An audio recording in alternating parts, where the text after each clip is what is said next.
Club football জাতীয় দলের খেলা, ব্যস্ততার মধ্যেই কাটে রহমত মিয়া মোরসালিনদের জীবন। এই এক ঈদই এনে দেয় পরিবার বন্ধুদের সঙ্গে আনন্দ ভাগাভাগি করার সুযোগ। তাই ঈদ উদযাপনে নারীর টানে ফুটবলাররা ঠিকই ছুটে যান নিজ নিজ গ্রামে। তাদের কাছে পেয়ে এলাকাবাসীও হয় আনন্দিত। ঈদ করতে রহমত মিয়া যান মাগুরায়, আর সাদউদ্দিন ঈদ উদযাপন করেন সিলেটে। নামাজ শেষে সেখান থেকে দেশবাসীকে জানান ঈদের শুভেচ্ছা। রোজা আমাদেরকে আত্মসংযম শিখিয়েছে এবং একে অপরের প্রতি হিংসা বিদ্বেষ ভুলে একে অপরের প্রতি ভালোবাসা ছড়িয়ে দিই। সকলকে ঈদ উল ফিতরের শুভেচ্ছা। ঈদ মোবারক। ঈদ মোবারক টু এভরিওয়ান।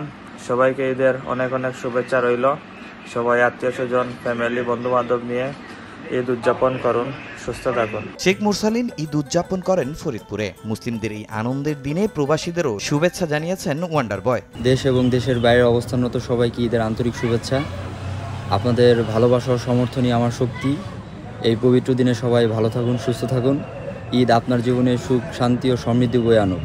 ঈদ মোবারক সবাইকে। ধর্ম ভিন্ন হলেও সতীর্থদের শুভেচ্ছা জানাতে ভুল করেননি ডিফেন্ডার তপু বর্মন। পবিত্র এই দিনের শুভেচ্ছা জানিয়েছেন দেশবাসীকেও।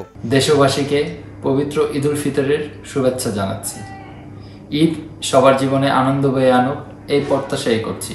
সবাই ভালো থাকবেন এবং সুস্থ থাকবেন। মুরসালিনদের আপাতত আন্তর্জাতিক ব্যস্ততা নেই। ঈদের ছুটি শেষে আগামী 11 এপ্রিল থেকে শুরু হবে বাংলাদেশ প্রিমিয়ার লিগ ফুটবল।